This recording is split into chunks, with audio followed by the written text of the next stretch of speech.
Um, Hi, Ashfaq. Are we all set? Yes, Dr. Ishaq, we're all set to go. Okay. And is JD and Misbah from Visa Ready on as well? Yes, We're here. Yes, we're here. awesome. Oh, awesome. Awesome. Good. I think we have upwards of 50 students who have logged in. Good morning, everybody. My name is Dr. Munawwar Izhar. I'm an internist and a nephrologist. Um, Practiced for about 25, 30 years. I'm more into education now, guidance and mentoring, consultancy for especially for foreign medical graduates. I also have my education products for internists and nephrologists here in US.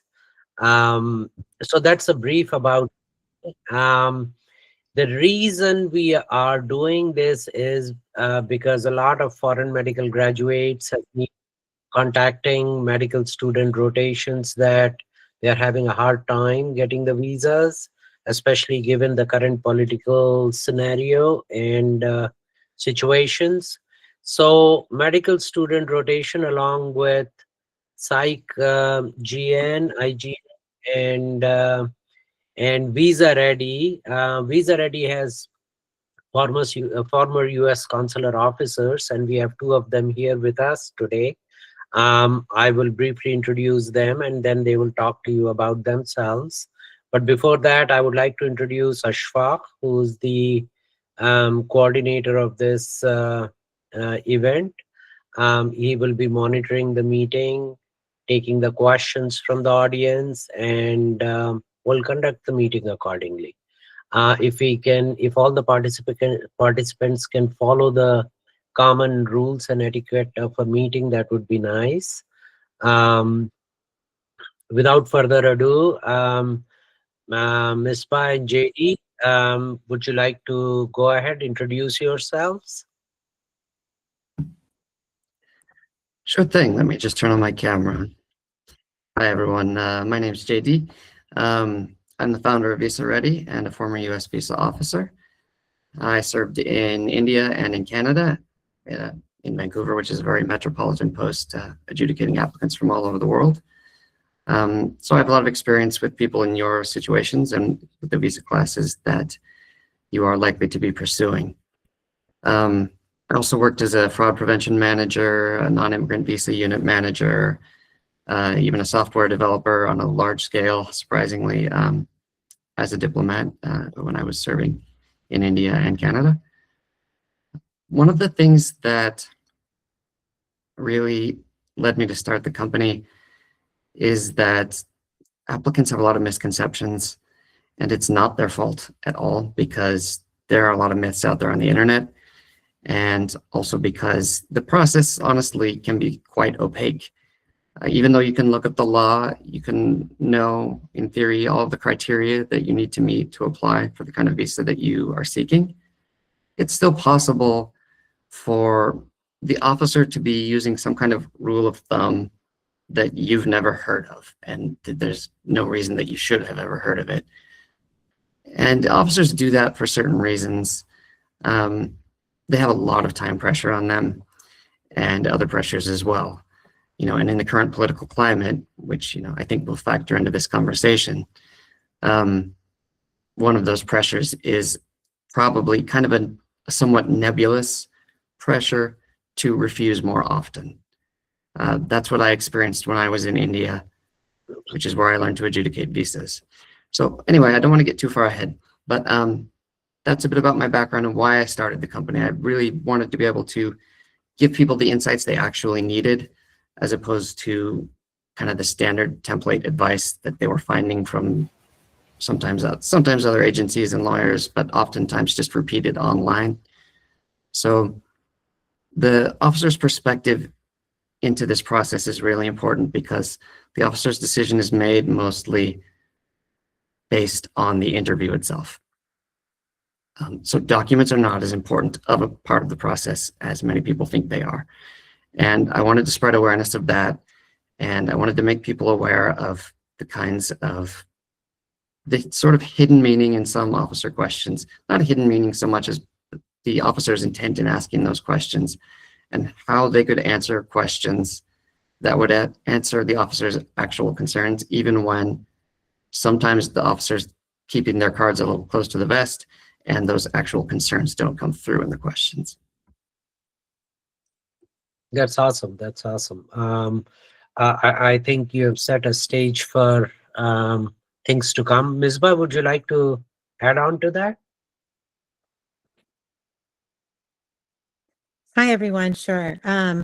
So my name is Mispa. Some of you have probably seen me on our Facebook page answering questions and responding to people. Just like Jesse, I worked as a visa officer. We actually overlapped a little bit in our career, and that's how we met. And that was something we used to talk about a lot is as we're interviewing applicants, how much we see the misconceptions. I also have experience as fraud prevention manager. I was also CBP liaison and also had the e-visa portfolio. So working at the US Consulate in Vancouver, we got every nationality, every visa category. So actually we have a very unique perspective than people at other consulates and embassies because we dealt with everything, everything, whether it was presidential proclamations or whatever was going on with any country specific concerns. So we're very knowledgeable when it comes to that, because a lot of the officers might be more knowledgeable in specific to that just one country, but we got the scope of 100 countries, 150, 200 countries, easy. So yeah, just like Jesse said, we're here mostly to overcome a lot of the misconceptions that we see, and answer a lot of your questions so that we can help you better prepare for your visa applications and visa interviews, and hopefully dispel a lot of the myths. One of the common ones that I see a lot is people think that the decision is made ahead of time, which is not true. And as Jesse mentioned, it is mostly interview based. So the visa officer is looking at your visa application, your DS-160, and at that interview is when that decision is being made. There's no pre-decision, there's no algorithm, there's no scoring, there's no numbers. I think I've heard it all, seen it all. I get a lot of inquiries every day about how the decision is made. So hopefully we'll get to answer a lot more of your questions and give you a little bit more of a better understanding of the process and under what laws the visa officer is operating under. Yeah, awesome. And I think both of you have adjudicated about 50,000 to 75,000 visas in your years of service. So thank you for that. That's an awesome, daunting task you both have performed. And I'm glad that you have, go ahead. Sorry for interrupting. It's a reflection, though, on the pressure that officers are under, because to accumulate that many visa adjudications within, serving at 2 different posts, you're doing about 120 interviews every morning, in the space of 4 hours, which if you do the math is about 2 minutes per interview. Mm-hmm. So once in a while you get a tricky case and you have to give it 10 minutes, which means that everybody else gets less, even less than 2 minutes. So you really, the relevance here, obviously for those attending this webinar, is be aware that officers are under this kind of pressure. So they use tricks, rules of thumb to make decisions quickly. And that's why it's very good to have advice from a former officer, or at a very minimum, come in prepared for the fact that this is not a leisurely conversation. It's fast. You need to get your case strengths out there in front of the officer as quickly as possible and as often as possible. Yeah. So in my career as a physician, I've realized that how the decisions made by me tremendously affect people, right? Their health, their going life, their well-being, so on and so forth. And I was just reflecting in my mind a minute ago that what you guys do tremendously affects the life of people. And I'm going to tell you a secret. If I had not become a physician, I would have gone into foreign services and become a diplomat. I often have had the exact opposite thought. So I have often thought that in another life, maybe I was a doctor. On the other side. Yeah, that was my family. Be a doctor, and here I was not the doctor. Yeah. Sounds good. Would both of you want to take 5 to 10 minutes to tell our audience what you would like them to hear other than what you have just told in terms of what you would like to tell them? And then we'll get on with the specific question and answers. Sure thing. Let me tell you what I think everybody should hear before applying for a US visa. First of all, you need to have your documents in order, yes, but don't obsess about your documents. You know, if your documents are a mess, maybe you'll get refused, but your documents can be immaculate and perfect and the best documents ever submitted. It is not going to get you approved. That's not what approval is based on. It's based on persuading the officer of your qualifications and your intent in the interview. So officers need to evaluate whether every applicant might overstay their visa illegally in the United States or immigrate illegally to the United States. And the law actually requires them to assume that every applicant intends to immigrate to the United States unless the applicant can convince them otherwise. So many visa applicants go to their interviews not understanding that their job isn't just to show that they're qualified for the visa, it's also to show that they are not going to immigrate illegally to the United States or break any of the rules of what their visa allows while they're in the United States. So that's huge, you know, understand that. And the law places the burden of proof on you to convince the officer of this. And the officer has unilateral authority to decide whether or not you are credible in your intent.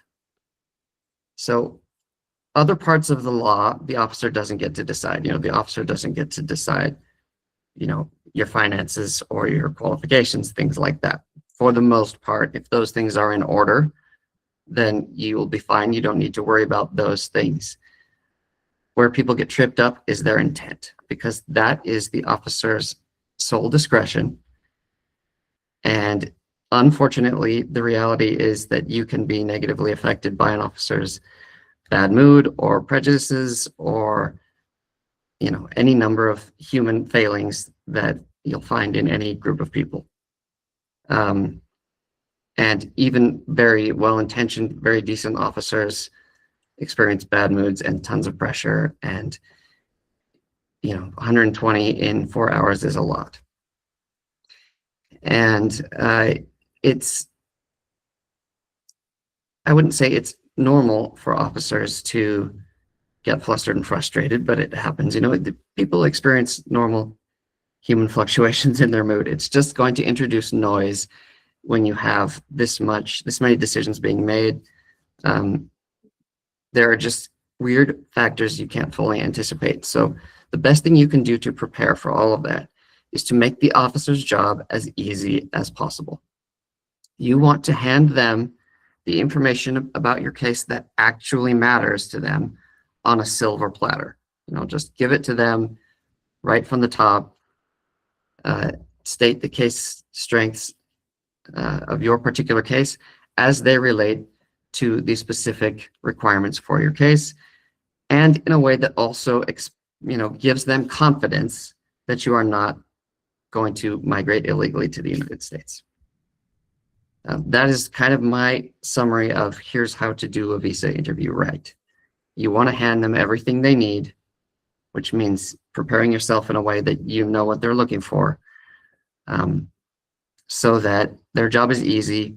You minimize the effect of being in a bad mood or just being under too much time pressure or just being tired, any of those random factors that can unfortunately affect your case. But also, there is no guarantee that the officer is going to ask the questions that allow you to highlight the strengths of your case. So if you think about that, you might be ready in your head with a mental checklist of all the best possible answers, but the officer might decide after 1 or 2 questions to make a decision, and you may not get to express all of those excellent qualifications and strengths of your case. So one thing many applicants don't understand, and I think have not been advised, is some proactivity in providing that information kind of regardless of what the officer has asked. Usually the officer will not be upset by that if you're actually providing them information that's useful to them. That's the tricky part. Because many applicants do go on and on giving information to the officer that's not useful to the officer, and we would get very frustrated by that very quickly because we know exactly the information we need.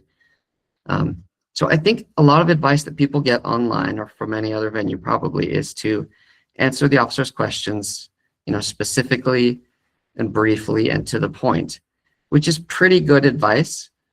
But I think there's a next level of good advice above that, which is if that you truly do know the kinds of things the officer is going to look for in your case, then it's actually a good thing to volunteer those particular things. Not anything else, but those particular case strengths, the officer is going to need to know about those anyway. And if early in the interview, you just start telling them those things, they probably are going to listen because they're like, okay, well, I had to write that down in my notes anyway, so I'm listening. And then if you keep telling them things that actually matter, hopefully they just keep typing them down in their notes. And by the end, they've already got a case made to approve your visa. So that is the kind of setup that we try to establish for all of our clients when they go into their meetings. So you can check out our website, visaready.us. We offer several different services, but even if you don't go seeking the professional advice of a former officer, I cannot suggest strongly enough that you make sure you know exactly what the qualifications that you are trying to qualify under are, exactly what the visa requirements are, and go in there prepared to map every single one of those requirements to whatever it is about your situation that meets the requirement, and make sure to bring those to the officer's attention as early as possible and as often as possible. Yeah, there is a very important human element of convincing the other person, and I think that's a quality of quality in life that we have experienced growing up right from school days, that when you answer a teacher, the answer has to be convincing, has to be acceptable to the teacher. That is when you get the marks, good marks. Subsequently, in your undergraduate days, graduate days, again, it is the convincing power. In business, it is the convincing power. So I think the same holds true here, but easier said than done. Let's try to hear what Misbah has to add on. If I could just interject one thing real quick first. You make an important point about persuasion. And I've had a lot of applicants try very hard to persuade me using the typical tools of persuasion, ethos, pathos, logos, whatever you want to call them, appeals to emotion or to logic, just basic appeals to human decency. Sometimes, you run into a lot of heartbreaking visa cases, actually, as a visa officer. And it doesn't matter how much the officer wants to help you. Yes, the decision is up to them, but they have some accountability for that decision. And if they step way outside the norms of visa adjudication to approve a visa for somebody, that's gonna attract attention. So they're not willing to do that.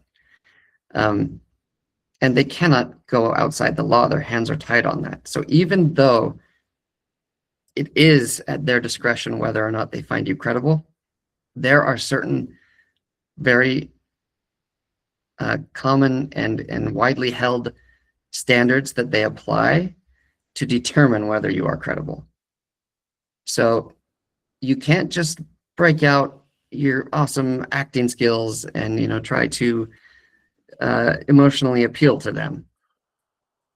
That kind of persuasion won't work because this is still kind of a fact-based process in a lot of ways.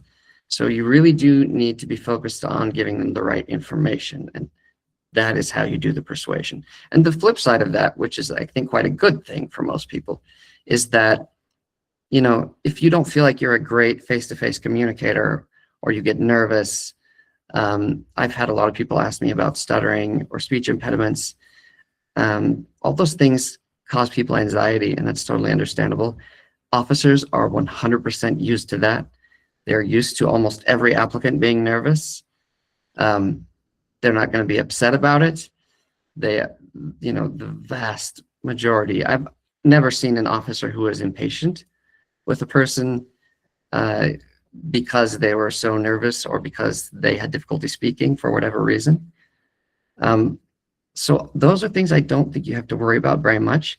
And I think that your presentation in terms of confidence or the warmth of your smile, eye contact, of those, probably eye contact is the most important. But I think those things are overrated in a lot of advice because the officer barely even has time to look at you. They are usually looking at their computer screen where they're typing their notes about your case as you're answering their questions. You will commonly see, if you've ever gone onto WhatsApp groups or whatever where applicants are sharing their interview stories, you'll see it over and over again. Officer didn't even look at me, did not even look at me. And they're not trying to be rude, they're just under immense time pressure. But, you know, that takes a little of the pressure off of you because you don't need to be a great performer and you don't need to try to, you know, find a way to reach in and touch this person's heart, you know, in 30 seconds. All you need is a strategy that is practical, where you repeat the strengths of your case and you bring them up early on and you know what the officer is looking for. Beyond that, the very little of it is under your control.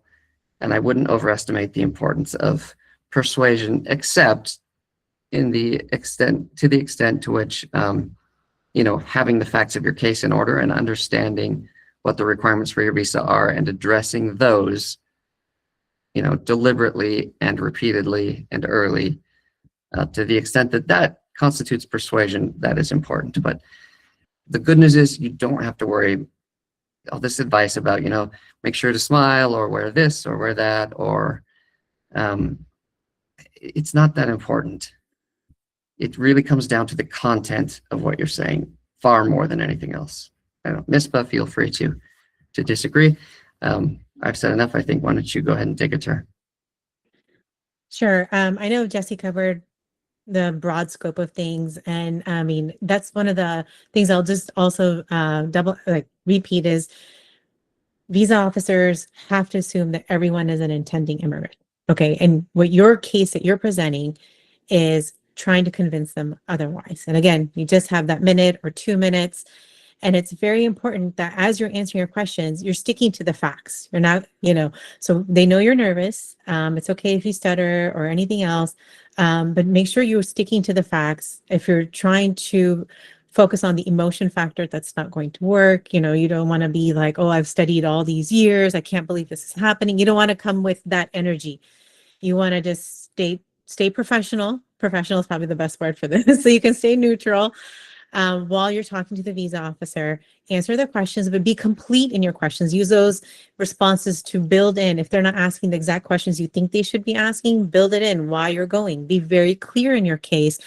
And you need to show, when you're clear, you show you've researched and you show that you are credible, right? When you're stuttering, when you don't even know your own plan of what you're going to be doing in the US and why you're going, that right then will be, you know, enough for a visa officer to refuse you. So that's where you need to prepare why you're going, what your plan is, and what your plan is when you're going to come back to your home country. That's what they're looking at, right? Because if you're going on a B1, B2 visa to go for your exams or to observe another doctor, you know, you need to be very clear of what you're going to be doing in the US and what's bringing you back to your home country. Do you have a residency in your home country, or in Pakistani, or they say house job, or, you know, what are you bringing back? Like, what are you learning in the US and what are you bringing back to your home country? So that's, again, it's always going to come back to what's bringing you back home.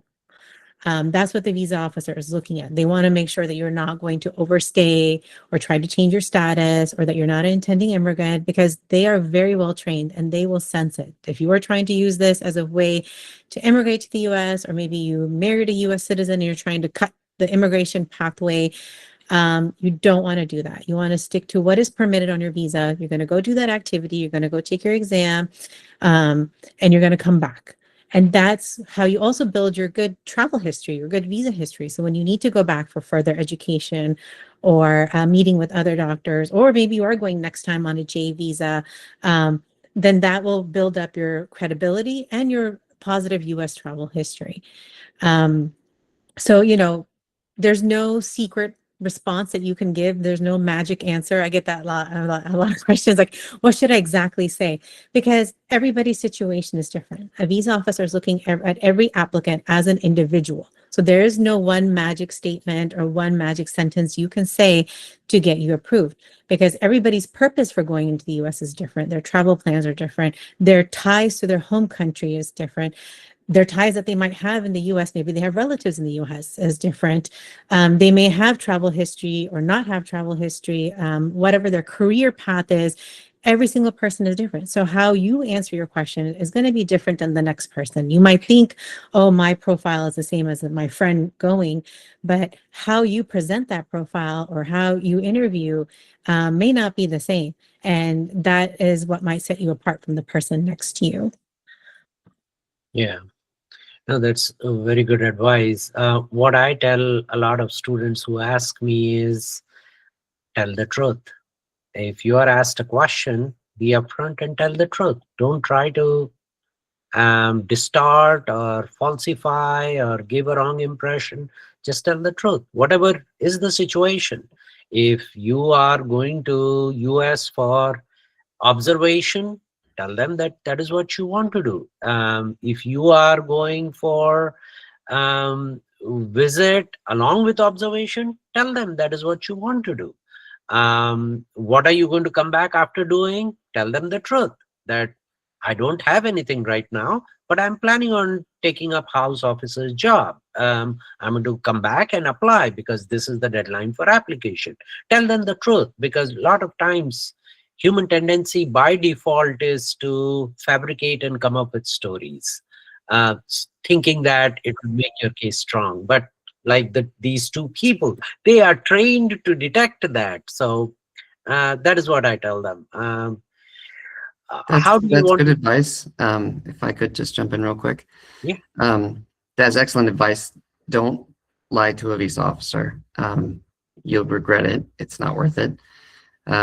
It'll go down in the notes they take, and every visa officer who ever touches a visa case of yours for the rest of your life will know about it if it's found out. And if it's material to your case and you lied deliberately, then you could be banned from entering the United States permanently.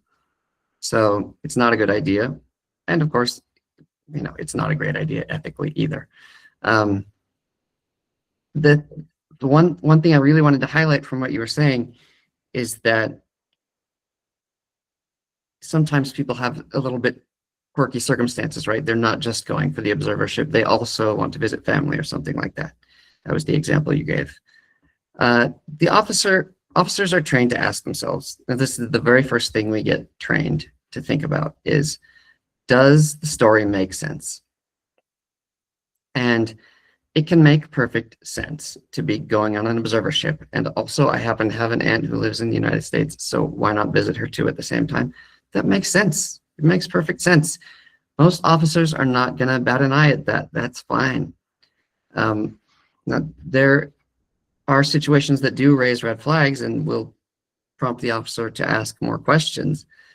But if your intentions really are honest and you have prepared well for your interview, you'll be ready to answer those questions in a way that's truthful and ethical, and also will not raise extra concerns for the officer.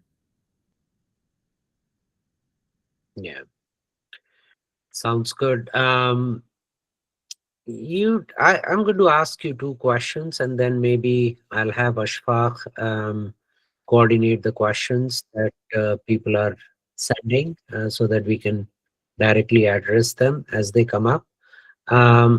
You mentioned, JD, that you need to, and Misbah, you also mentioned that you need to have strong ties to home country so that they are convinced that you are going to come back. Now, I'm a medical student. I finished my medical school. I'm in doing my internship. I want to go to US for observerships because I have a aim and objective of getting into a residency program in US. What kind of home ties do you want me to tell the visa officer that would convince them? It depends on what you actually have. So many people who are young and finishing professional certifications or degrees, officers know they're at a turning point in their lives, right? Officers know many students in your situations would like to pursue a degree in the United States. Okay, nothing you say like, I'm gonna, I have to take care of my elderly parents, or, I'm planning to start a company in my home country. Nothing like that is going to persuade an officer in and of itself that you intend to return. We have heard a lot of stories from a lot of applicants. The key question here is not exactly, are you gonna head straight back to your home country? The real deeper question the officer is pondering in cases like these, where it's clear that the applicant may have a future intent to migrate to the United States. The question of intent is evaluated on the applicant's intent for this visa application. If you're going to use this visa to migrate to the United States, the officer, if the officer believes that, then they need to refuse you. They know, and you know, that you might want to move to the United States in the future to work as a doctor. They also know that the vast majority of people in your situation are going to do that legally. You can't just go work under the table as a doctor in the United States, right? It's a highly regulated profession.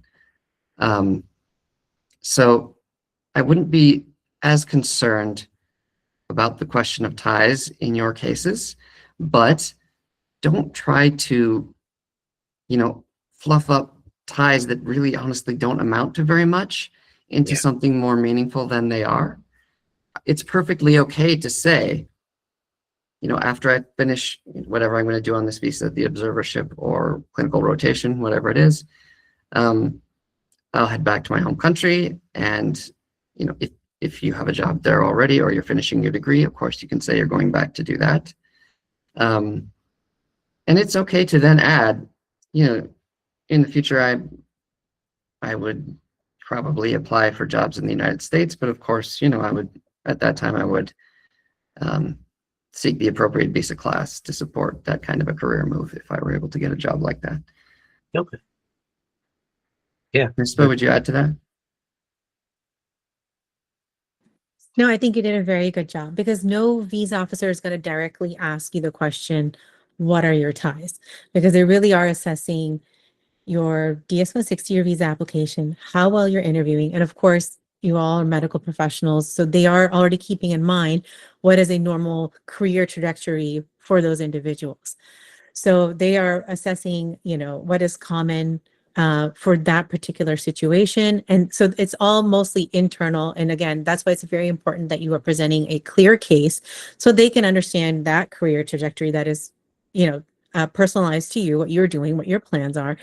And then they can assess, okay, this person, they're going to be thinking, yes, this person is going to go for their exams, they're going to go for their observership, and they're going to come back and then do whatever they need to do next and to come back legally to work in the US. So as long as you're following the legal pathway and again, doing what you're allowed to do on that specific visa class, you should be fine. So again, and we're talking on the scope of medical professionals specifically, not just for tourism or anything else. So in that scope, the visa officer already kind of knows what's going to be your natural path that you're going to follow. Yeah. I think a lot of people are liking the answers you guys are giving, so that is striking a chord there. The second question that I would like to ask is, a lot of students tell me I have been refused visa once, or I've been refused visa twice. what would you tell them? Obviously, something has not gone right the first time, and they are very apprehensive. They want to cross all the T's and dot all the I's, and then go for the interview. What would be your recommendation for those people? I can give a few general points of advice, but I'm also going to shamelessly plug the company at this point, because if you have a prior refusal, your chances of being refused again go way, way up. I wish I could tell you otherwise, but the unfortunate reality is that many officers, when they see a prior refusal, make up their mind to refuse the case pretty much on the spot, and it would take a very convincing case to change their mind. We are able to accomplish that. Sometimes people do accomplish it. But I want to be honest about how difficult it is. Because I really do think that you should seek, and you would benefit greatly from seeking, the advice of a former visa officer. Now, obviously, I think Visa Ready is the best source for that. I think we provide the best value. We provide very personalized experience, I think, compared to our much larger major competitor. But even if you don't come to us, you should go to somebody, because it's worth the money. And services like ours aren't cheap. Former visa officers don't come cheap. It's a pretty exclusive group of people who have a lot of earning potential. So that's just the reality of it. But in terms of an investment in your future, if you're talking about increasing your chances of being able to work as a medical professional in the United States in the future, then, it's nothing compared to the salary that you would earn if you were able to accomplish that. And the other angle on it financially is that if you keep going back and getting refused, by the time you've been refused a few times, you could have paid for our services and then some. And then you have several refusals, and your case is even harder. So that's kind of the bleak angle on that, and the shameless plug for our company. But there are a few. First of all, there is reason for optimism. It's by no means impossible to get refused. I don't want to give that impression. It's just that, like I said before, because officers have to work fast, they have rules of thumb. And in some places in particular, one of those rules of thumb is prior refusal. I'm going to ask the most targeted questions I can to identify quickly that I cannot approve this person, so that I can get rid of them from my window quickly. If you think about your case as a chain, we've all heard probably like the metaphor of like security is a chain, right? It's only as strong as the weakest link. Well, your case is like this. Like, in order to get approved for a visa, you have to tick every box. If the officer when the officer looks at your case, they have a pretty good idea which boxes you might not be able to tick. And that's the first one they're going to ask you about. Because if you can't tick that box, it doesn't matter if you can tick all the other boxes. They can refuse you quickly and move on. So this is one of the reasons that refusing is much easier for officers than approving. Refusing is also basically risk-free for officers, whereas approving does carry a little bit of risk if they approved applicants in certain situations, or they approved applicants that their boss wouldn't have approved, say, or that most people at their embassy or consulate wouldn't have approved. Then it is a little bit of a reputational risk for them. Can even become a formal risk in rare cases. So this is the mindset that you're working against. And when I served in Chennai, I had a manager actually tell me, I was learning to adjudicate visas. This was in my early days as an adjudicator. And I had an applicant with like 5 prior refusals, I think. So I opened the first one and the last one, because I like to see, has much changed in this case over time, or are all the refusals basically saying the same thing, just this person got refused before, so I'm refusing them again, more or less. And the manager, looking over my shoulder, said, "Why are you opening those? Just refuse this person." And I was kind of shocked.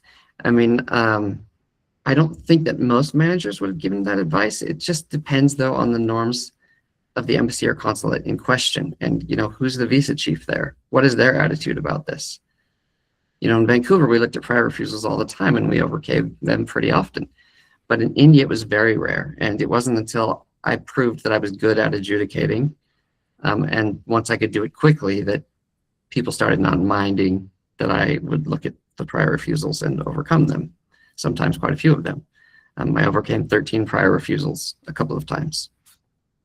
So it happens, but you have to be lucky in the officer you get, what their attitude toward it is. It takes a lot of extra work for the officer to approve it. Well, not a lot, but relative to a 30-second adjudication, a lot of extra work for the officer to approve it.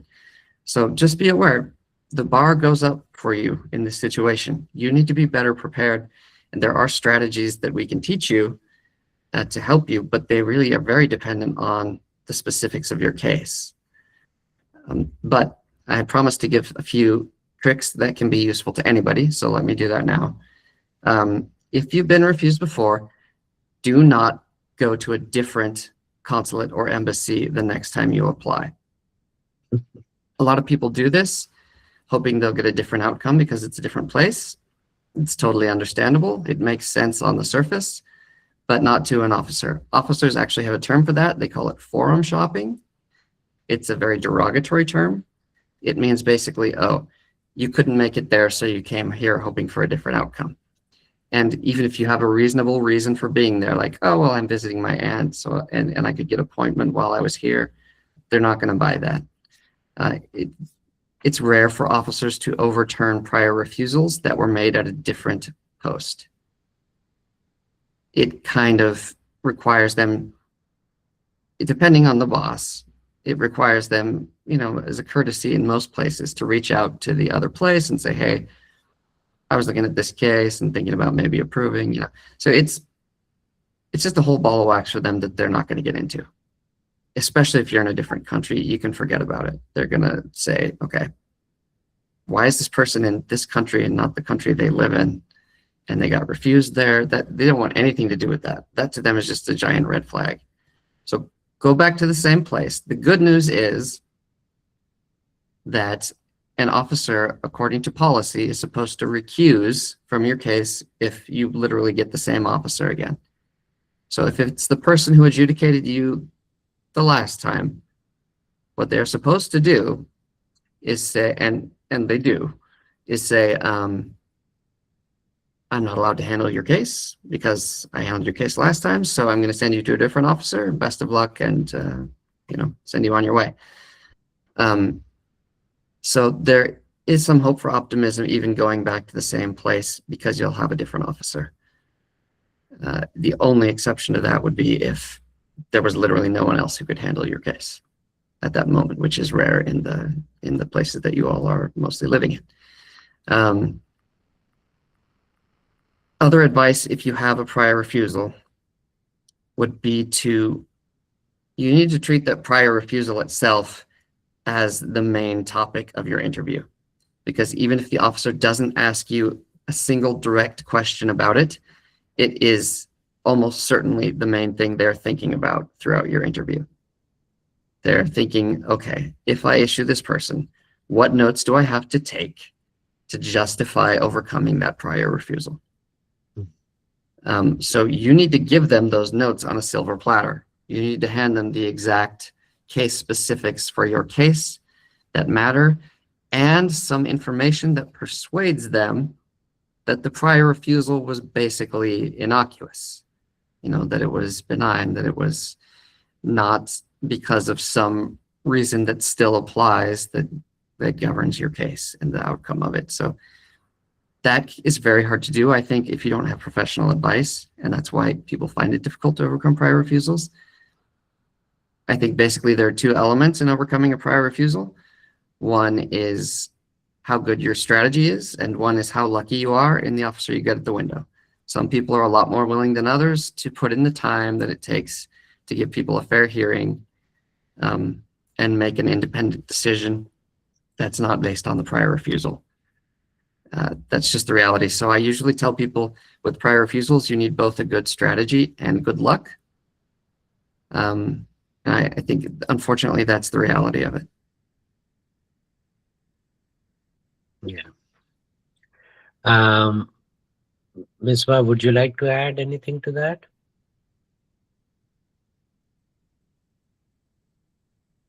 I think she's just taken a break.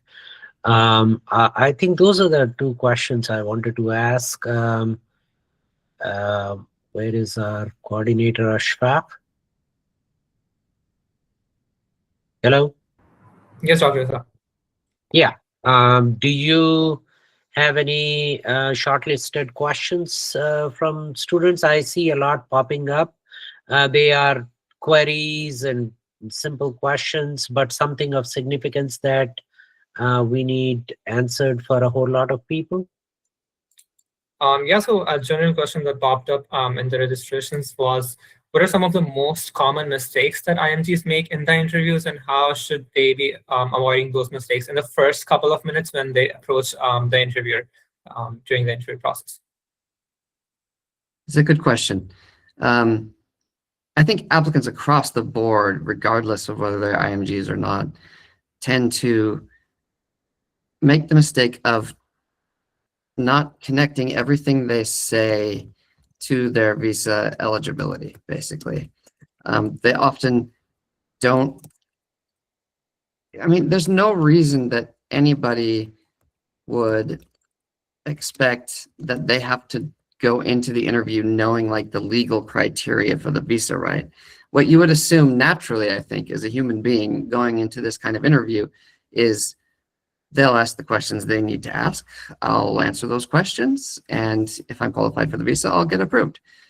That would be a very reasonable assumption. But unfortunately, that's not really how it ends up working in practice, because the officer is looking for such really specific information. So often, the problem is that people don't know which things to emphasize. They simply don't know whether it's important to mention X, Y, or Z in the interview.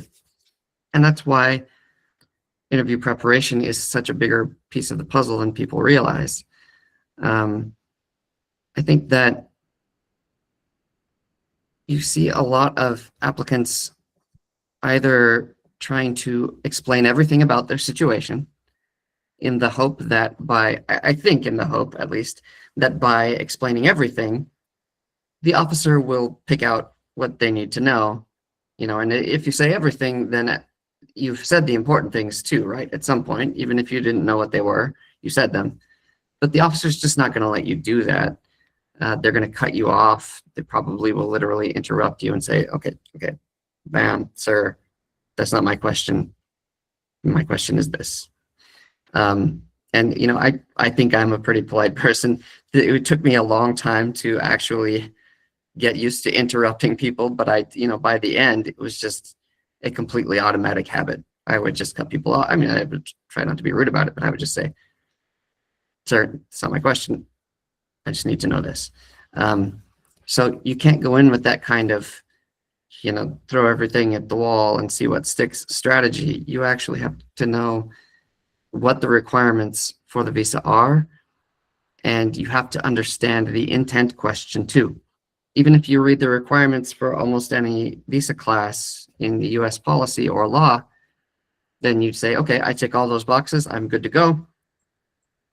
If you have forgotten about the fact that the officer also needs to assume that you're an intending immigrant until you prove otherwise, then you've missed a huge piece of the puzzle.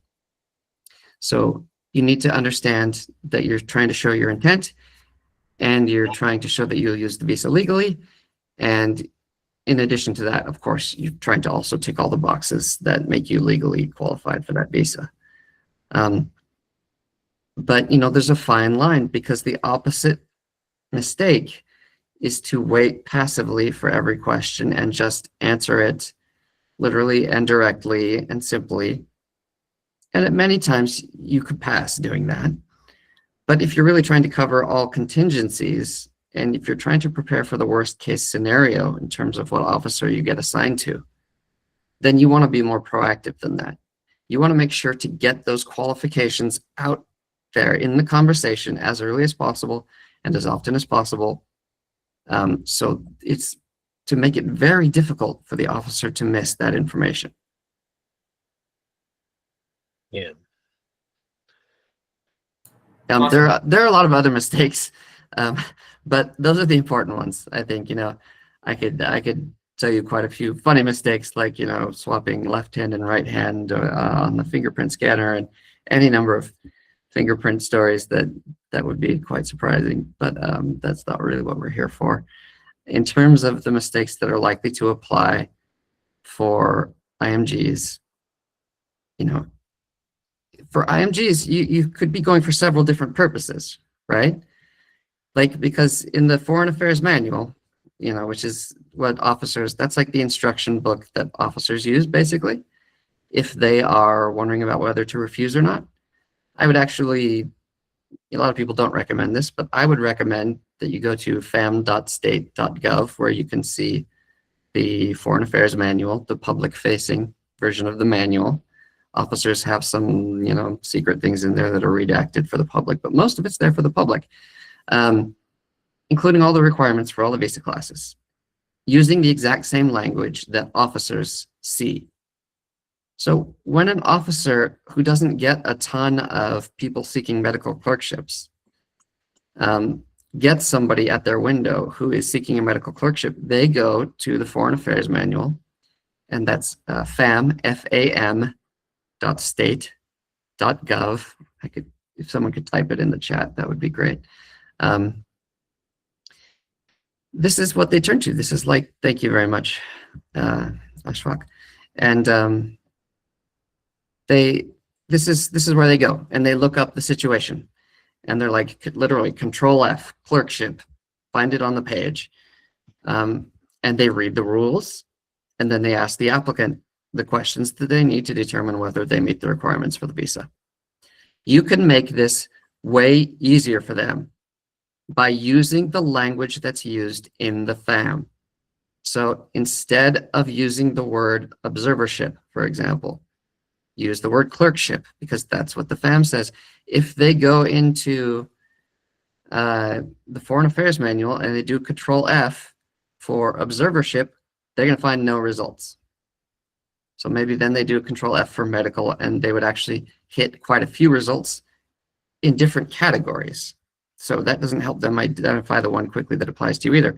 So know what the FAM says about your category that you're applying under. If you're applying for an observership, that's probably a clerkship, in FAM parlance. So you want to be able to call it the right thing to direct their attention to exactly the kind of category that you qualify under. And all of this, I think it's kind of crazy. Applicants don't know that they have to be thinking about these things, right? They just think, obviously, the officer knows these things, and that's true in a way. I mean, the officer can look up these things, and many officers, experienced officers, have huge amounts of the FAM memorized, so they don't always have to look it up for sure. But you still want to speak their language. Even if they don't have to look it up, they still have to think, observership is the same as a clerkship, and now I have to figure out what category this person goes under, and you just want to make sure from the very beginning that you and the officer are on the same page about on what legal basis you are seeking this visa. So clinical rotations, for example, could be a couple different types of visas, because if you're doing a B1, B2, or if you're doing a clinical rotation in your third or fourth year of study in a medical university abroad, and you want to do your, clerkship in the United States, that, as far as I understand, correct me if I'm wrong in my medical parlance, but as far as I understand, that could be considered a clinical rotation. But more commonly, you do your clinical rotation after graduation, right? And then you'd have to be on a J1 visa, totally different visa category. So you want to understand these things clearly so that you and the officer are synced up in terms of what visa class you and the officer both think that you are trying to qualify for. Yeah. I can't remember the question. Did I answer it? Yeah, Yeah, the question was, yeah, please go ahead. I think you have answered most of the part of the Okay. question. Yeah. should we take questions from the people? I see a couple of hands raised in the chat as well. So, Yeah, can we, so Let me- Zaina, can you please unmute yourself and ask the question? I see a couple of hands. So, okay, I'm opening the chat myself here. And so our website is this, visaready.us. And I certainly hope that it's operational. I've never seen it go down before. yeah, Zaina, can you please go ahead? Yeah, there it is. And found, oh, somebody posted this already, so this is redundant, but there's that.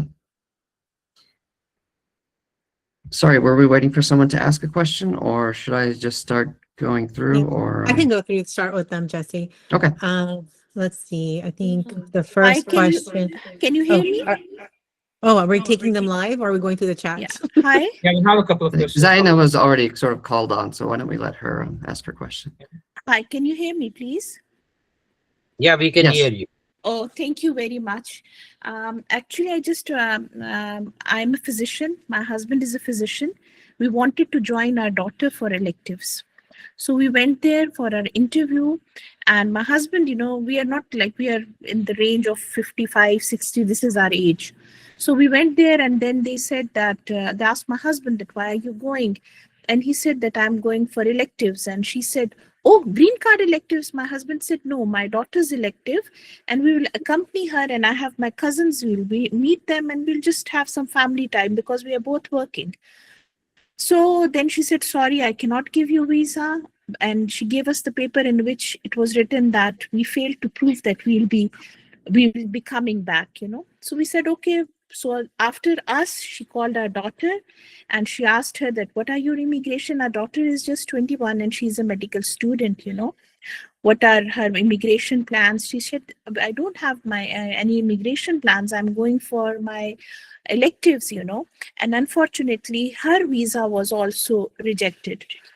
So she wanted to show her the letter that she said, no, I don't need your letter, So now my question is that I'm living in Saudi Arabia. My daughter came here for vacation.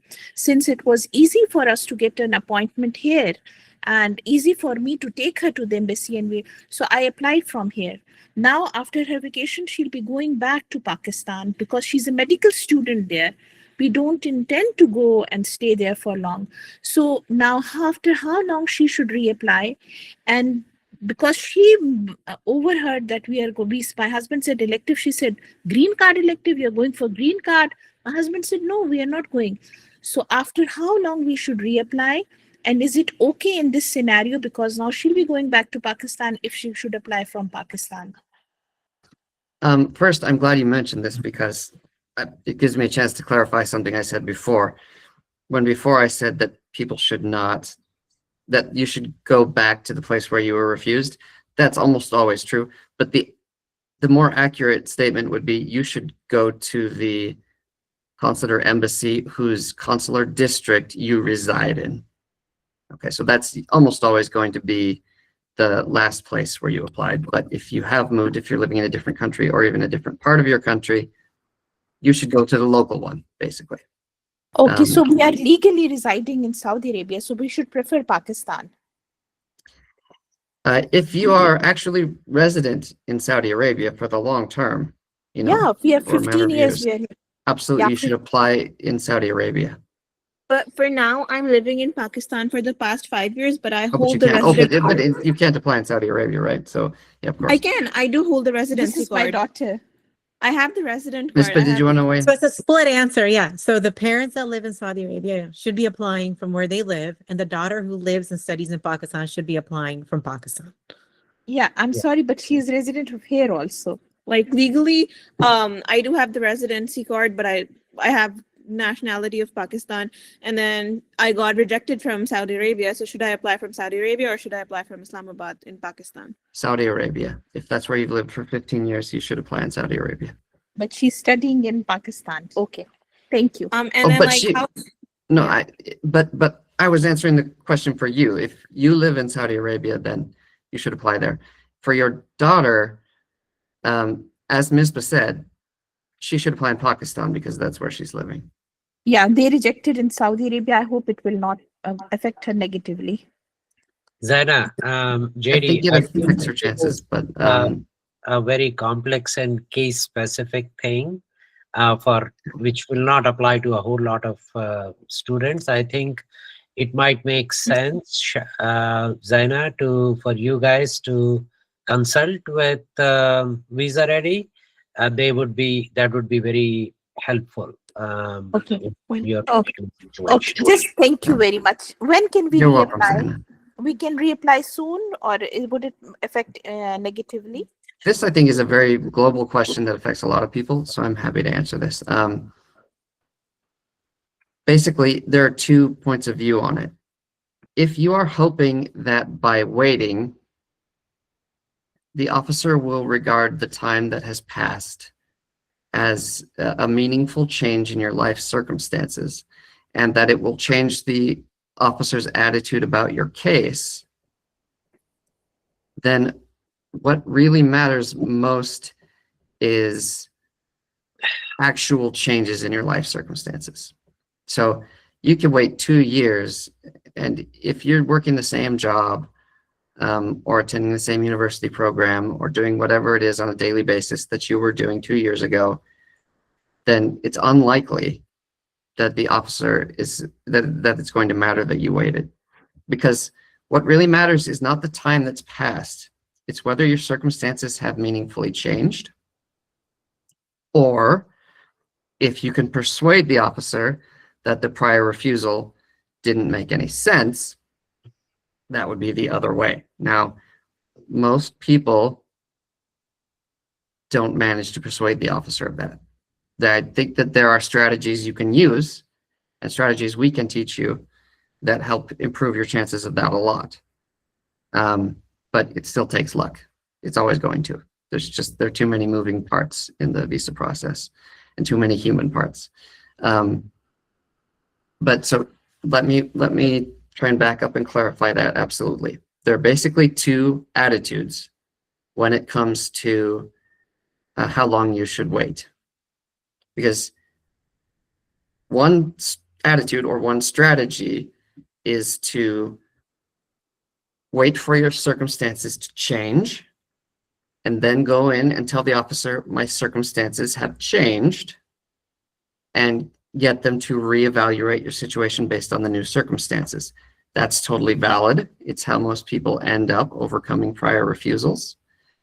And the other strategy or attitude toward your case would be to go in there and say, well, you don't literally say this to the officer, but in concept, you're saying, actually, I'm not too sure about that prior refusal for these reasons, and you try to make your case again and simply change their mind.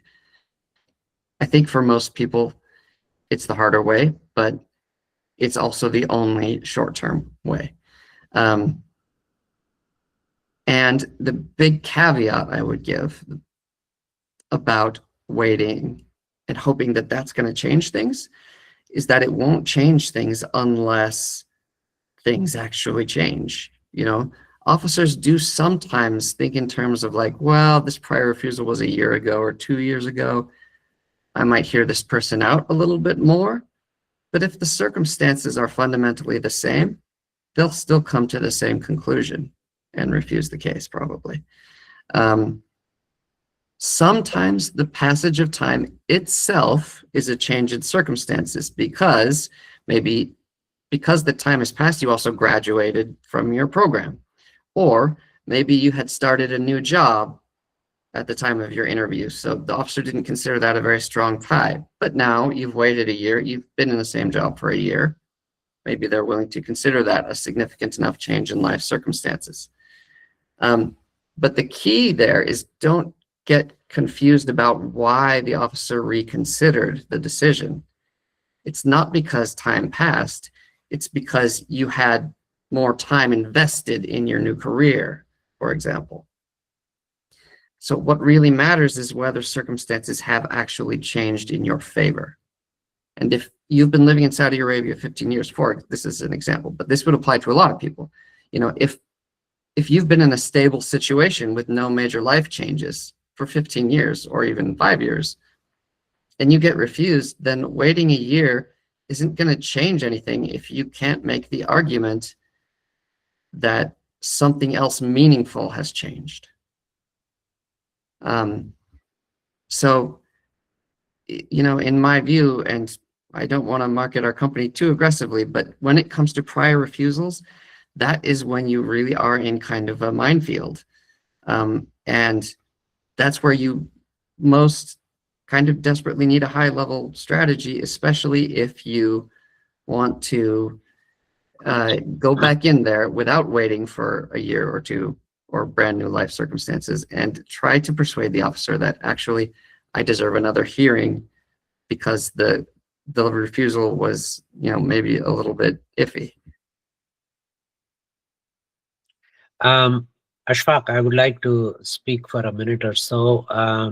JD, you have mentioned and emphasized a couple of times the importance of people getting guidance and mentoring from your agency regarding what people should do, especially people who have gotten refused or who want to make sure that they are well prepared. I hear you, and I have been a foreign medical graduate myself 30 years ago, and I know the mentality of a foreign medical graduate. And I want to emphasize, I want to address this very specifically so that people get this concept of return on investment. Guys, all the FMGs who are listening, there are 100, 110 of you. You have spent close to about $6,000 to $7,000 in giving your USMLE step 1, step 2. The fees is $1,400 a piece for each of the steps. You have subscribed to UWorld, Emboss, preparation. You have spent about $6,000 in clearing your step 1 and step 2. The next step is for you to get the visa to go to US to do your USCE, as it is called, United States Clinical Experience. This is the most important step. And to get guidance for this costs you anywhere, I don't know, maybe $300 to $600 or $700. That is very crucial. That is very important. It is the key for you to get the visa, because what if 50% of you get rejected? You have wasted your $5,000, $6,000, $7,000 that you have spent up until now. What is the hesitancy to spend another $300 to $500 to get all your T's crossed and I's dotted and improve your chances of getting a visa? I mean, this boggles my mind. That I have come from the same mentality 30 years ago, but you got to realize this will get you a return of investment that is far beyond anything. Don't skimp on it. Don't skimp on it. This will get you the best value, and your chances to come to US, get your visa approved. Of course, there is no guarantee of life, of anything in life. Nobody can tell you what is going to happen next moment. But you can do your effort, you can do your part to improve your chances and to better your chances. I wanted this very clear out there on the social media, on the record, so that you realize the gravity of it, you realize the importance of it. There is no vested interest in here of mine or JD or anybody else. This is a guidance and mentoring point I would like to emphasize. And this is coming from 30 years of experience, having lived life as a foreign medical graduate in the early part of my life, and as a US physician here practicing, and seeing all the transitions that are happening over the last 2 or 3 decades. This is very important. Thank you very much. I really appreciate that. I can't quite say that I have no vested interest, but that is a totally fair assessment. It's an investment, and you could also think of it as an insurance policy, however you want to frame it. Yes. It's when you look at the doors that the visa opens up for you, I think it is unquestionably worth what we charge. And, you know, we're not doing that to rake in money hand over fist. Officers are expensive. If you look at what it takes to become a US diplomat, it's quite a bit more challenging than getting, you know, it's more exclusive. I won't claim to know that it's more challenging, but it's more exclusive than getting accepted into an Ivy League school. It's easier to get into Harvard or Yale than it is to become a US diplomat. So these are people with high earning potential. And if you want, you know, 30 minutes an hour of former officer's time, it's expensive. That's just simply the reality of it. I do think it's absolutely worth it. And, you know, you can view our services at the website, which I think, you know, I posted that on there. It's pretty straightforward site, pretty cut and dry. You can absolutely reach out to us. If you go to the contact page of the website, there's a form you can submit. You can also email us. You can email me directly. I'll put my email in here. And if you would prefer me to handle your case, I can handle it personally. I founded the company, but I have a lot of roles in the company, and one of them is consultant. And I would be more than happy to take your cases myself. I've had quite a lot of, I'll post the website here again. I've had quite a lot of prior refusals. I would say more of our applicants have prior refusals than don't, because unfortunately, people don't know that they need us until they've been refused a lot of the time. It's not that they, you know, I don't think in most cases it's that they're not willing to pay, or they just don't know the channels and they don't know what they don't know. You know, you think the process will be pretty straightforward, and in some ways it is, but there are corner cases. Okay, there are a lot of edge cases, you know, where an officer and you just don't quite click right. Who knows? And there are all kinds of variables, and you just want to make sure that you have everything in a row that you possibly can, right? You cannot control the outcome entirely, but there are a lot of things you can do to change the probability of your success.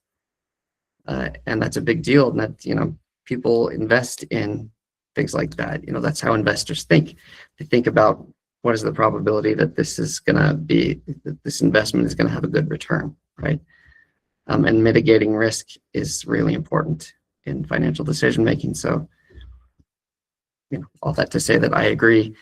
I'm happy to take your cases myself. Mispa also does consultations. So, and she is an absolute expert on the region. So I'm sure either one of us would be happy to take the case of anybody here who wants to book our services.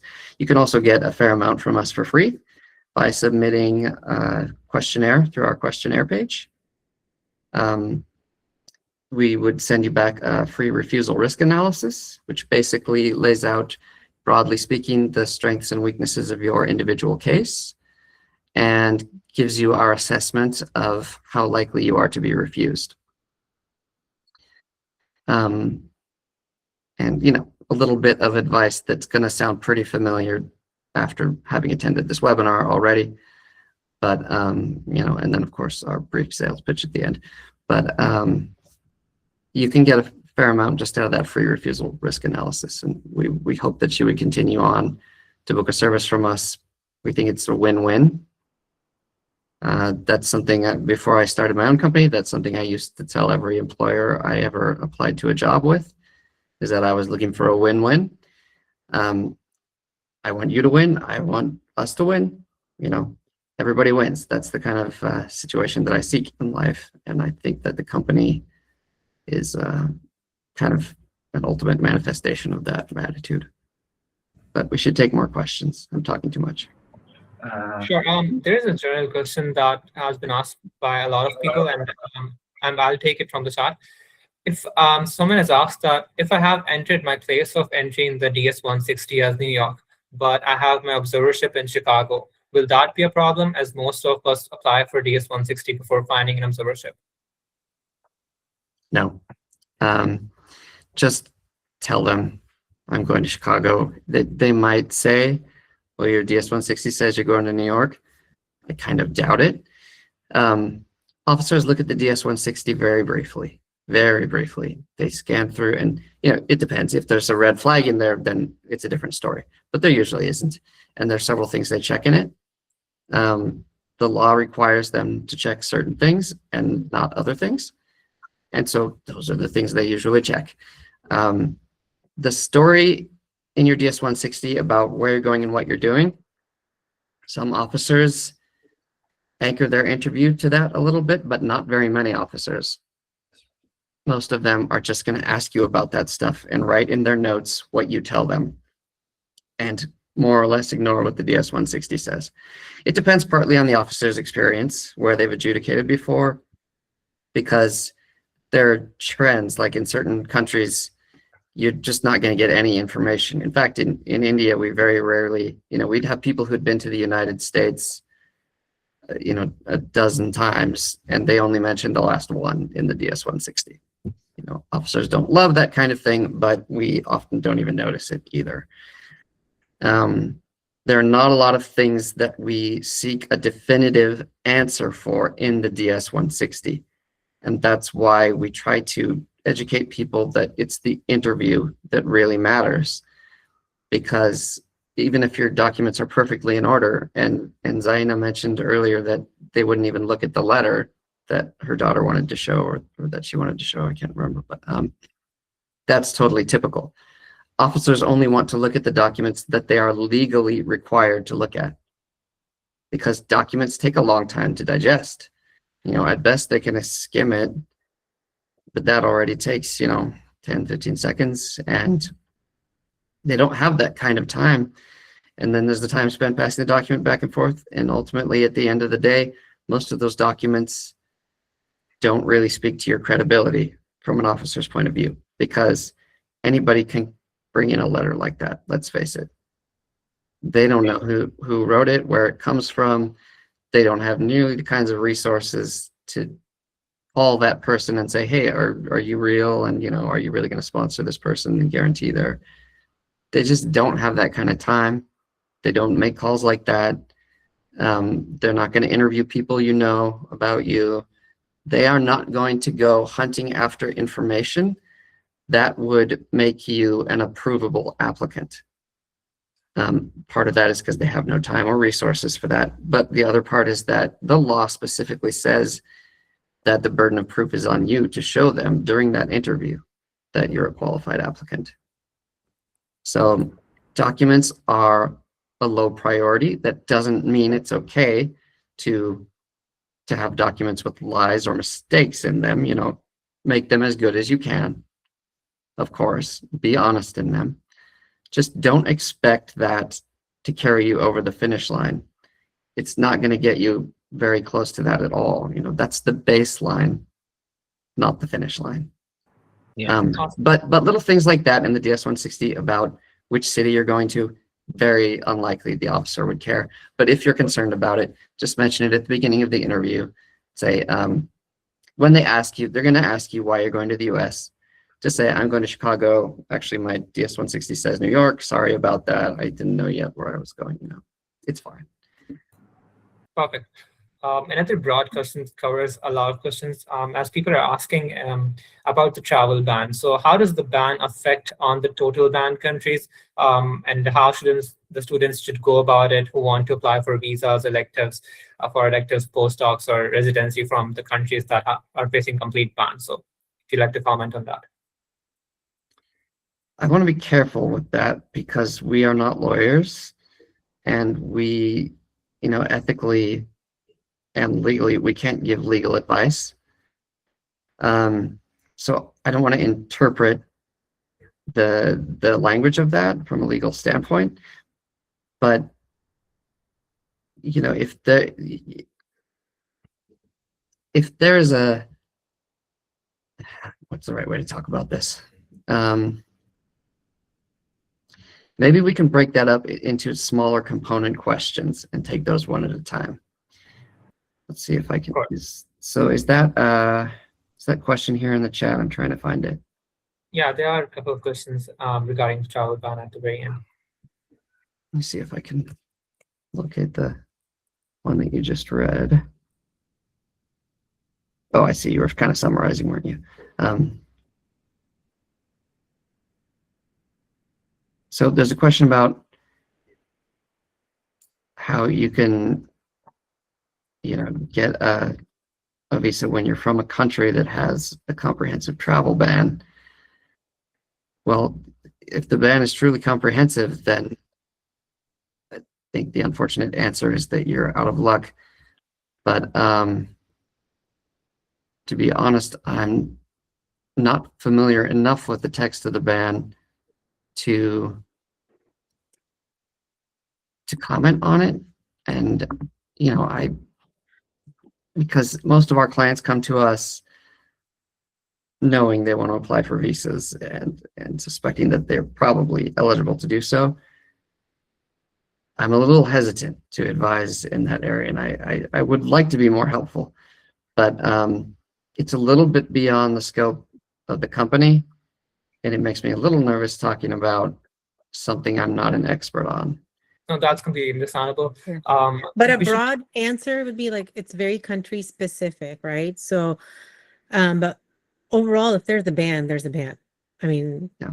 you can't get a B1, B2. You would just have to wait until things change. I mean, that would be the general scope of the answer. Yeah, if there's, thank you, Ms. Way. And if Yeah. there is a more satisfying answer than that, I'm pretty sure you can Google it, to be honest. This isn't the kind of thing you have to have extensive experience in the government to find an answer to, because this is all public facing information about who is eligible to apply for what and what exceptions, if any, exist. So I think you can find that information fairly easily. Right. There's also this question among students that, can you comment on the importance of step 1 exams, specifically for those students who are going to apply for observerships on a B1, B2 visa? So how much it matters to have taken your step 1 exam before applying for the B1, B2 visa as you go into the interview? It helps your credibility a little bit if you've taken it and you passed it, but so the visa would be sought for taking the exam, or No, for going for an rotation. observership? Yeah, observership. Okay. So this one I can answer much more, I think, satisfactorily. Let me bring up my notes real quick. So for clerkships, you want to show, and okay, to be clear, are we talking about the 3rd or 4th year clerkship, or are we talking about somebody who's already, well, no, they Yeah, haven't passed the exams third yet, or so- fourth year clerkships, because for IMGs, usually the ones who graduate, they also apply on a B1, B2 visa for an observership. That's usually work in countries like India and Pakistan. So we would be talking about the B1, B2 category, which counts as clerkship in the US. So yeah, Right, the third and fourth. and that would be attended during their 3rd or 4th year of Yeah. studying at their main university. Yes. Yeah, so there's a specific carve out in the FAM for that, a specific section in the FAM for B1, B2 visas about, who is eligible. I'm just going to paste the current language for that in the chat. I'm not going to do that instead of talking about it, but in addition to. So this is what the FAM says for people seeking clerkships. And so the question is about whether you have, passed the exam or not. But if we look at the criteria here, you just have to be studying at a foreign school. You're entering to do the elective clerkship. The hospital's not paying you anything.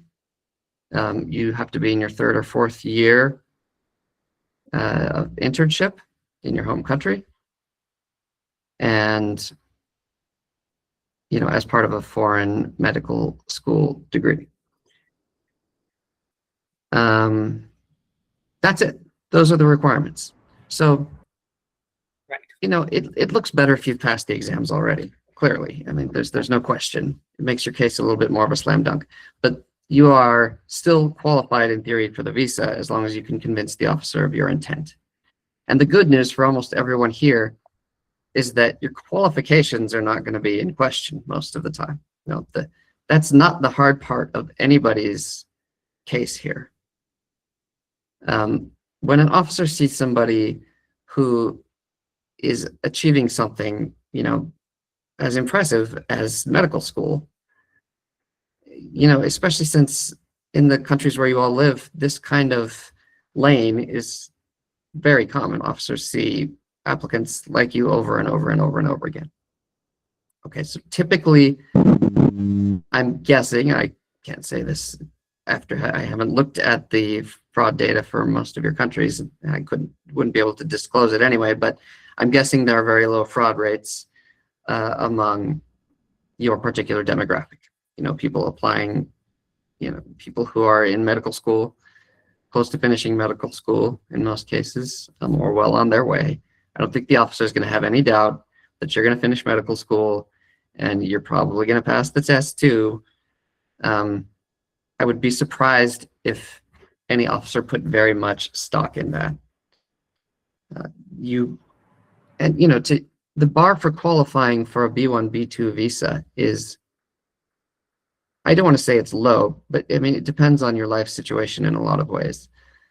But for a person who is well on their way to a medical degree that's going to let them work as a doctor, that in itself carries a lot of weight.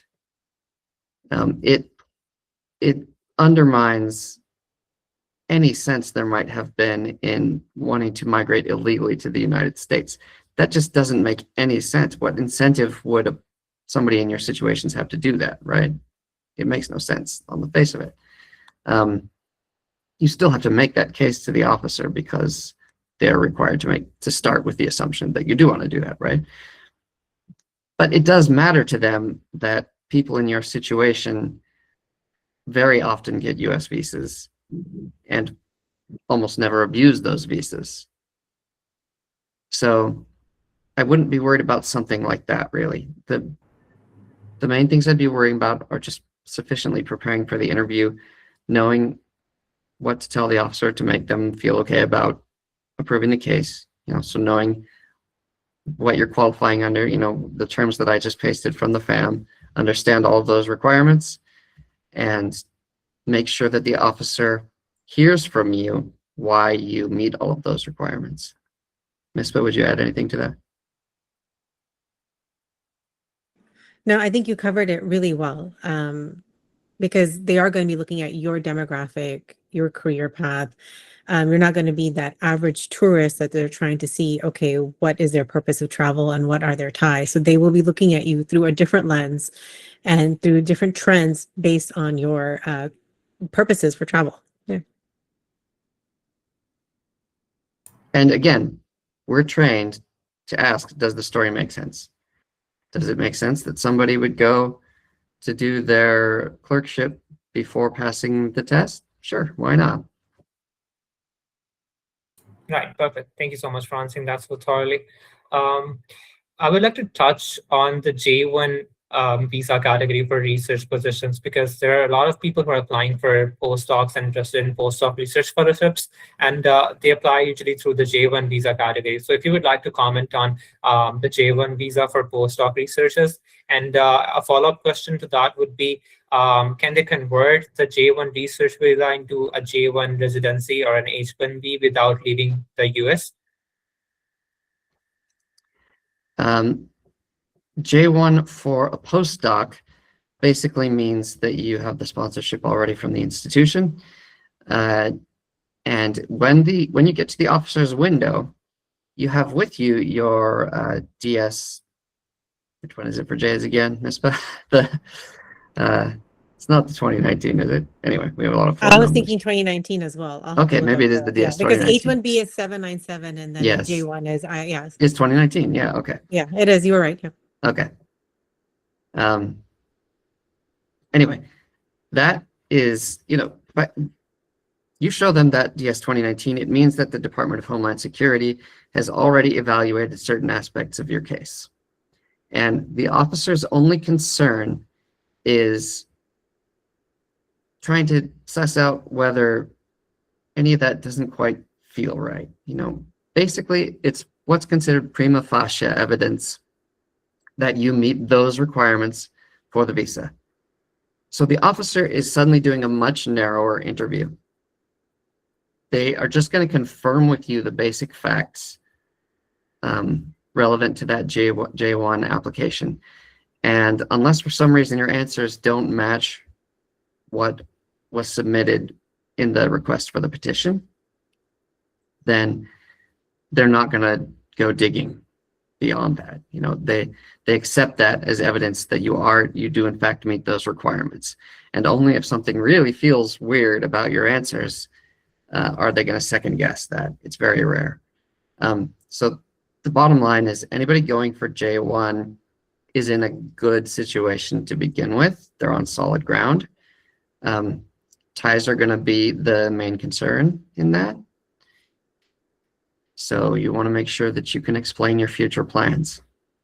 That's where the officer's real focus is going to be. They're going to ask questions to confirm the details on that DS 2019, but what they're not asking those questions because they expect any answers to change their mind. Those are just things they have to document in their notes, not likely to change their mind. The one thing they're going to be wondering about is whether they can assess you as credible in terms of your intent, not to migrate to the United States, and your future plans. Right. As far as changing status in the USA, Ms. probably would know more about that than me. Do you have a good answer for that, Misbah? Again, usually any type of change of status question should be directed to a lawyer, but again, we can do general terms. If your petition is approved and you're allowed to continue staying in the US under that petition, you are okay to do that. But if you have to leave the country for any point, you will need to appear for an interview to get the stamping on your passport, your visa, and get your visa approved physically in that sense. So if I may interject, I actually came to US on a J1 research visa. You can convert a J1 research to J1 clinical, provided you have a valid offer from a residency program or a faculty position that you have available. Then you file then you have to go outside the United States and appear for an interview at the consulate there. I had gone to Toronto to appear for the interview to get my visa status changed. And yes, you can get that changed from J1 research to a J1 clinical. And the other thing that has changed in the last few months, most people did used to go to Canada for that or Mexico, but now you have to go back to your home country. So remember, you keep that in mind. Yeah. Yes. I have two questions. One, a personal question that I have, and one for the broader audience. The one question is, JD, when the candidates go for an interview, are the consular officers under any pressure in terms of directives from State Department that 6 out of 10 have to be approved? Is there any such thing, or No. based on the merit, if they feel 10 out of 10 need the visa, they would be granted? No, So there's no quota or number system. Yeah. there is no quota or number system, but it's a little more nuanced than that. First of all, it's important to point out that even though obviously we have a political situation in the US, we have a presidential administration in the US that is not friendly to immigration and not friendly to people coming to the United States, especially from certain parts of the world. I mean, we all know that.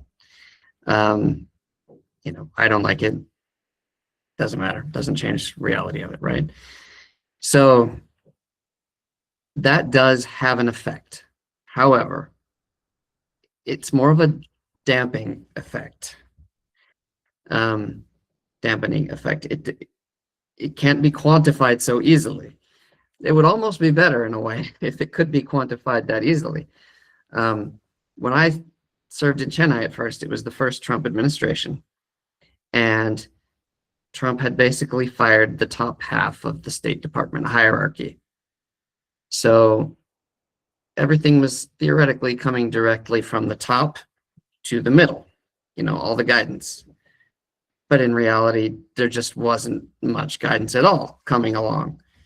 So people kind of kept doing what they'd always been doing, but they were also afraid of making people at the top unhappy.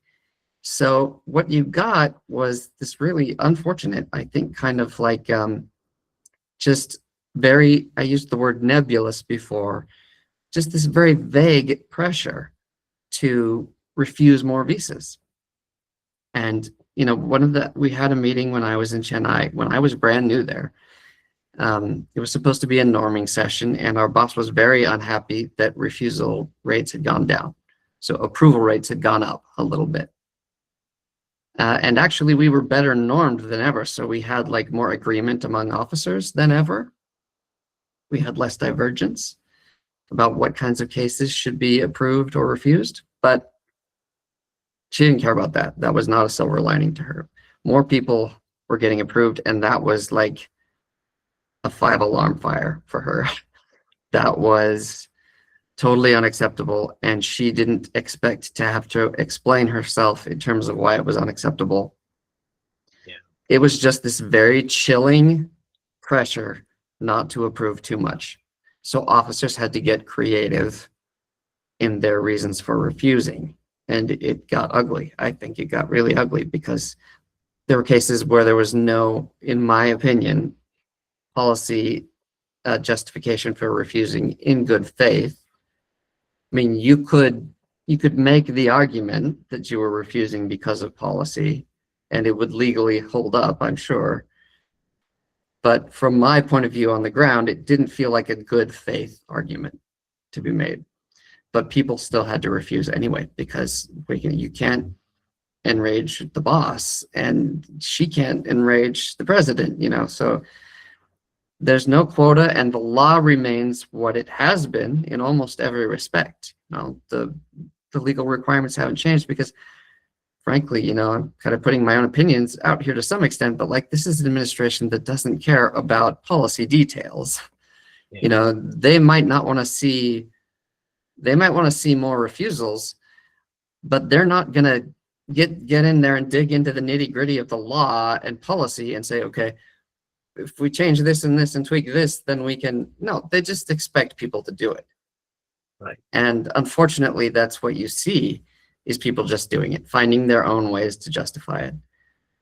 So while it's, you know, I have no doubt it's harder to get a visa now than it would have been a couple of years ago.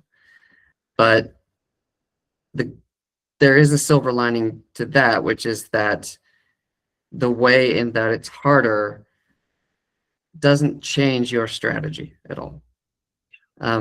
You still would do the exact same things that you would always do to maximize your chances and accept that the rest is out of your control. No, thank you for that. The other question is for the larger foreign medical graduate community. They are under the impression that if they get a letter of sponsorship from a university hospital, their chances to get the visa are much, much higher as compared to them getting a letter of sponsorship from an individual physician or from some other agency. That wouldn't surprise me at all. Mispa, do you have an opinion about that? I think what sometimes happens is not that necessarily, university research over a private physician research. It's just what might happen. Again, it's just those unconscious biases. Like if you see a top, like John Hopkins, or, if you see a top name, that's naturally going to trigger to the visa officer. Oh yeah, that's a prestigious school. We already know that. But that's a prestigious research hospital. Mayo Clinic, things like this. So in that sense, it might feel like those approvals are higher because it's just they're more familiar with those places of research and for people to go to residency. But saying that, if someone is not going to someplace that's well known or prestigious, I don't think it really reduces the risk. It's just when you go somewhere that's well known, it makes the visa officer's decision easier to make. Going, okay, that's easier to justify. Oh, yes, I know what this is. I think that's more of a visa officer specific rather than a general broad response to like, okay, it affects the refusal rates or approval rates. So it is a positive. It is not a negative. Yeah, if you're, I mean, going somewhere that's well known is always positive, because then again, that backs up your credibility. Yeah, that's very well said, Mispa. And I agree. I think, that by the time you get to the visa officer, whatever bias there is, or most of the bias in favor of, those prestigious institutions has probably already run its course, in the Department of Homeland Security. And I can't speak authoritatively at all about their processes. I've never worked for the Department of Homeland Security, so don't take this as advice from a former Homeland Security employee, which I'm not. But by the time you get to the officer, again, it comes down to you already have that approved petition. That's prima facie evidence that you're qualified for the visa. So exactly what Mispa said, like, it's so easy for the officer when they see Johns Hopkins on there to assume they're on track to issuing the visa, just take a few quick notes and you're on your way. But in reality, even the person who's going to work for that doctor whose name there's no way the officer is going to know, they've also been through the same Department of Homeland Security evaluation process. They have the petition. That's prima facie evidence that they're qualified for the visa. So it's not like people in that situation should worry. Don't turn away a good offer in a situation like that just because you're worried that you won't get a visa unless you're going to Johns Hopkins or something. Yeah. It's overwhelmingly likely you would be approved for that visa, provided you meet the requirements and, Department of Homeland Security has already approved your petition. Now, question for you and Ms. Ba. We are an hour 42 minutes into the webinar. Do you guys want to continue, or what is the plan? I think we can kind of wrap it up, or do you want to go on a couple more questions? And then I could stay on for a little individual longer situations than you and also, if you cases, want. yeah, they can email us. Yeah. Yeah, I But have we a can little more ask, time. yeah. I Okay. don't we think can I ask a can couple more go. broad. Yeah. I don't think I can go to a full 3 hours because it's pretty late here. I Okay. actually live in Finland. I don't live in the United States at the moment, but officer, that's typical visa officer or former visa officer for you. Still living here and there, but I can stay on for a little while, Miss. But you can Okay, feel free to sure. duck out whenever you like. But Why don't we take maybe two more- another 30 minutes or so. That's Why good. don't we take two more questions? Ashfaq, do you have any from the? Yeah, we can take a couple more questions from the chat. So I'm going to randomly pick a question because there are many specific questions. So someone has asked, good morning, my B1, B2 visa got rejected twice, applied consecutively in span of 4 months, even though I'm a medical student and I'm required to come back to complete my internship. Now I'm a graduate. How will I approach next time? Does step 3 chance increases my visa chances? So this is again a very specific question, I think. So let me explain to you, JD. What he's asking is he has been repeatedly refused visas probably for doing clerkship or observerships. What he's thinking is you can write USMLE step 3 only in US. Yeah. He's thinking that he will apply for USMLE step 3. He will get the letter of invitation, and then with that letter, he will go to the consulate and say, look, I want to go for this exam. That certainly wouldn't hurt. That might be a rare situation where the letter might actually get looked at. Can't guarantee it, but it could. But even so, the main challenge in that interview is going to be addressing that prior refusal. That just always becomes the center of gravity in any interview where there is a prior refusal. So, and I don't want to give too specific of advice on this because, I don't like to give advice on individual cases when I haven't seen all the information about the case. And if you fill out our questionnaire, you'll see we ask for a lot of information. But we basically ask for what the officer is going to have available, not even everything that the officer is going to have available to them. But as much as we can that we think will practically shape our advice for your case. But the bottom line is you need a strategy that's gonna cut through that prior refusal. You have to change. The officer is going to look at that and say 2 prior refusals recently, no change in circumstances. Their first impulse is absolutely going to be to refuse your visa. You need to change how they are thinking about that interview. And the only way to do it, because you cannot convince, I said earlier there were 2 strategies for a prior refusal, right? You can't wait 2 years and wait for your circumstances to change and go in there and say, hey, things have changed. Can I have the visa now, right? Or it would be very suboptimal, at least, to do that. So that means you have to go in there and make the case, hey, you need to please issue me, even though these people refused me before. And that is a very difficult case to make. Some officers just don't want to hear it.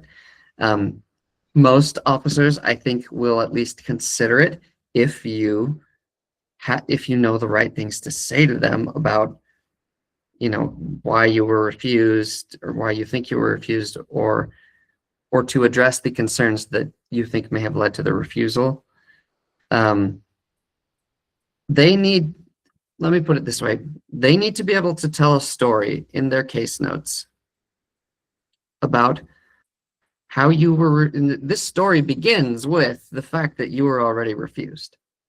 Okay, so anybody reading those case notes, the first thing there sees, you got refused before. I mean, it might literally not be the first thing in the case notes, but it's like a blinking red light in those case notes, okay, prior refusal.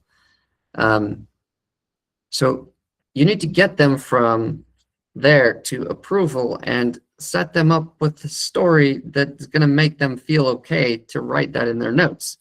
Like there's got to be some kind of justification they have for overcoming the prior refusal. And there are different approaches I've taken with different applicants. It depends on your case. A lot of the times we focus on, why we think the previous interview may have gone wrong. Were there communication issues, or might there have been a misunderstanding? Depending on your situation, there's usually some kind of hook you can use to say, okay, yes, I was refused before, but I'm super qualified, and I think the only reason maybe that I got refused was because of X, Y, and Z. Would you please consider, approving the visa? Usually you can make a case like that based on something in your case details, but it's very hard for me to generically recommend how you would go about that, because that is super case by case, which is why I think our service is, for people with prior refusals, it's so difficult to get approved. And I think that we can help anybody increase their chances of approval, except for somebody who literally has a legal ineligibility for a visa that's permanent, which you all don't. But I think it's the people who have prior refusals who need us that much more. Your average person, maybe they can, I should say average person of the kinds of qualifications that our audience today has, probably can increase their chances of approval by maybe 20%, maybe 30% from our services. In the current political climate, where I think we are probably more valuable than we would have been under the last administration. But somebody with a prior refusal, I think they're going from like a 10% chance of approval to something like 50. I mean, those numbers aren't guarantees. They're just, that's what it feels like to me. And I just think when you have a prior refusal, there's so much you need to know about what your strategy needs to be. And it's so dependent on the specifics of your case that I can't give very blanket advice about that. No, I think you answered that very thoroughly. Thank you so much. We will be taking the last question, I think. So there's a question pertaining to Dr. Izhar as well. So Dr. Izhar, would you like to comment on, as someone has asked, that someone who's using the visa letters and taking visa letters from medical student rotation and going in the interview, so how they should go about the visa letters, and should they mention it as a third party, or how they should mention the visa letter if they're interested in medical student rotations letters? So I think that was addressed by Misbah very nicely. You can take a letter of sponsorship from any physician, any entity, any university hospital, but the credibility of that has a hierarchy. Well-known places like Johns Hopkins, Mayo, those letters are well-known. They will have some credence. They have established authority. Um, that will help. That is a positive, right? You can take letter of invitation from Dr. Izar or from Dr. JD, who are practicing physicians, who are at a hospital. You can do that. That will not be considered a negative for you. But if you are looking for a positive, if the letter is coming from a university hospital, or if the letter is coming from Mayo or Johns Hopkins, it's a positive for you. Thank you so much. I think we should just wrap it up as we're approaching the 2-hour mark. So any last comments if you would like to mention, JD, as there is a question about within a short span of interview, how can we explain every important detail to the officer? Should we use complex vocabulary or any way to address it? So we will just go about addressing it as any general comments. If you really want to get down to the level of like, I recommend you say these exact words, then I have to know more about your case, basically. And at that point, you'll need a consultation from us or a written case analysis. But I think it can be useful to massage down to that level of detail, but I don't think most people have to. And the language doesn't have to be complex, even if you are going to plan it out in advance. It has to be unmissable. It has to be blunt almost, especially if you have a prior refusal. I also do a lot of consultations for Chinese applicants, and many of them are very wealthy and have prior refusals. I do a lot of consultations with very wealthy Pakistani clients who have prior refusals. And I tell them to get in there and say, I earn $1.2 million a year, as like the first thing that they say. And it's very uncomfortable for people to do that, right? Like it goes against modesty of human nature, and especially in certain cultures. But you want to make it really easy for the officer to do their job. And if they can just take notes like that, if you're just listing the strengths of your case, and they're just writing them down, then what their brain is doing is just like ticking box after box as you're talking. That's where you want to be at. That's the ideal. So keep it simple and concise. Don't, keep the sentences short. Don't stress too much. First of all, don't stress too much about any of these language things. Okay. Talk in a way that feels more or less natural to you, but do be brief. Focus just on those major strengths of your case. Anything peripheral to that, the officer doesn't need to know, and in their brain, it's noise. So officers are constantly filtering out what is noise to them in terms of decision making. If you make it easy for them by presenting only the important facts of your case, doing it concisely, first of all, they'll love you for it, but hopefully it also just leads their brain naturally to an approval decision. Because the way an officer thinks about a visa case, you can't really separate their thought process from their note-taking, because we're constantly taking notes, writing down, the strengths and weaknesses of the case, or usually just the strengths or the weaknesses, because officers want to be able to justify their decisions. They are going to take the notes that lead to an approval, if that's their plan, or that logically lead to a refusal, if that's their plan.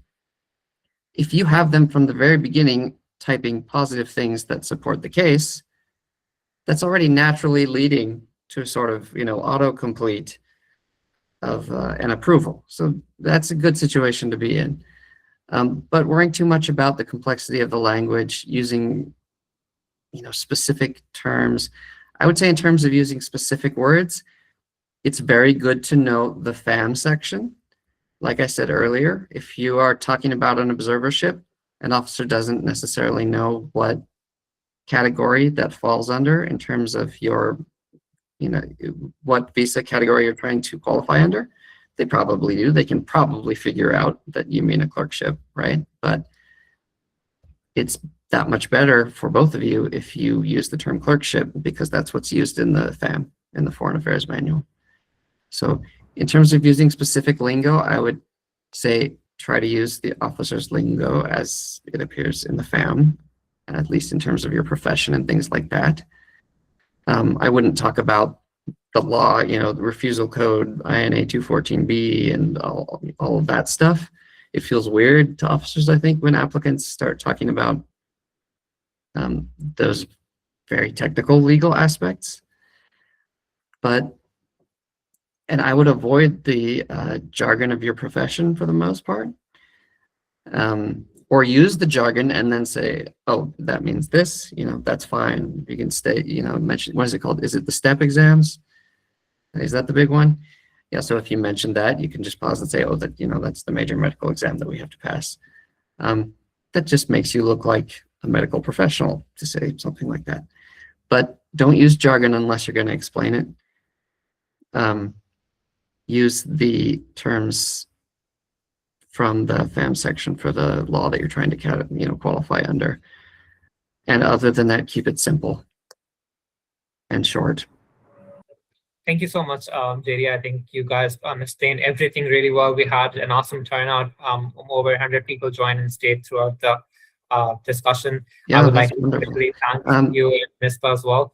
Dr. Azhar, would you like to conclude it and have? Sorry, if I may. Of course. MISPA has a discount code for everybody. So, MISPA, if you could put that in the chat. I'll put it in the chat. Yeah. This is a 10% discount code. So if you do decide to book a visa ready service, you should be able to plug that right in when you make the purchase.